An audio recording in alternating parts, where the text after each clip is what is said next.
Yun, magandang umaga sa inyo lahat. Welcome back to my channel. Kumusta na kayo? Nandito po tayo ngayon sa Bicol, sa probinsya namin. Ngayon, nakuha kami ng kamuting kahoy. Tanim ng aking nanay. Ito po yung tanim na niya. Mga kamuting kahoy yan, paikot, tapos mga pinya.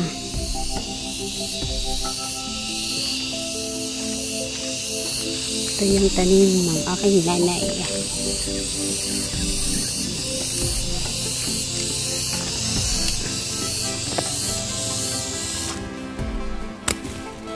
Darag ko naman.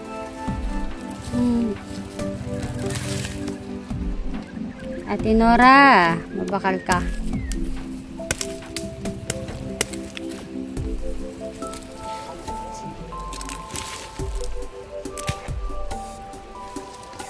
Buhay probinsya.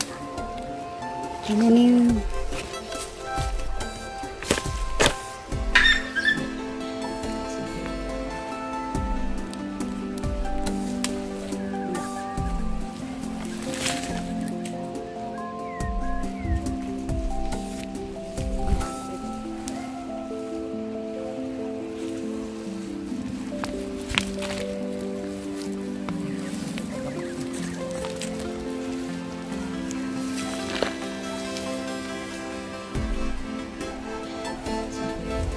Sa probinsya ka, hindi ka magugutom.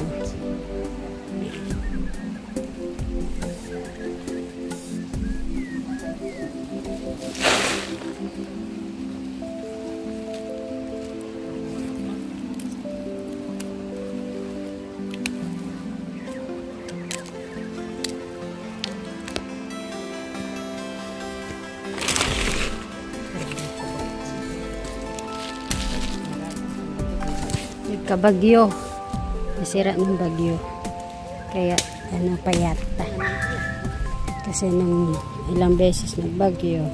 Ito siya, pero pwede na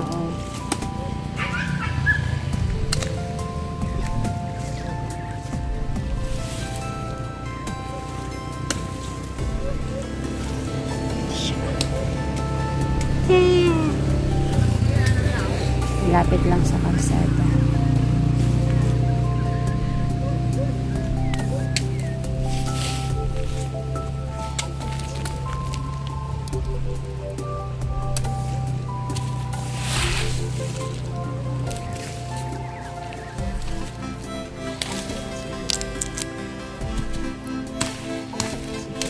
Hindi di yan mapait ha.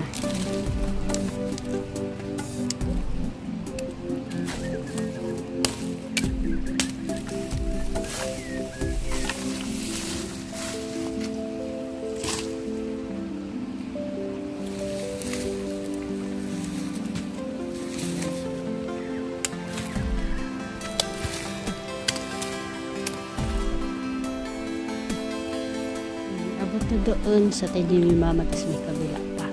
Libangan ng nanay ko kasi kasi naman matulog ng matulog. So yung libangan niya araw-araw, exercise niya. Tanim siya, kamuting kahoy, kamote, gabi.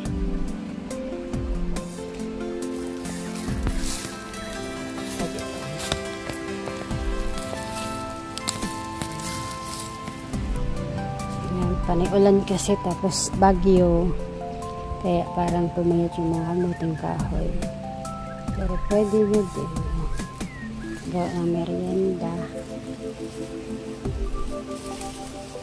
Pag nasa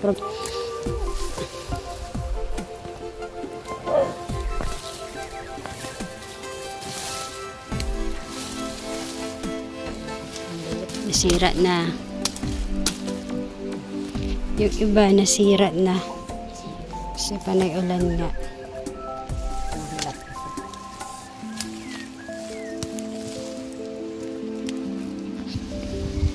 So, ayan po. Ito yung nakuha namin. Marami na din. Kaso yung iba maliliit lang talaga kasi nasira ng bagyo tas panay ulan na. Pero mahal daw po yung kamuting kahoy ngayon. Yung ibang nagtitinda 300 daw yung lot. lata. Isang lata. Yung iba naman kinikilo. Ayan. Si mama lang. Kuha lang kayo dyan. Kahit yung pinya yung iba kinikilo na ngayon. Ito yung tanim ni mama. Yung libangan niya. O, diba? Kahit papano, yung pagtanim-tanim niya lang, malaking na, bagay, o. Yun, may pang merienda na, panggawa ng, kasaba, gawa ng binambaan na. Yan, shout out po sa lahat. Salamat po.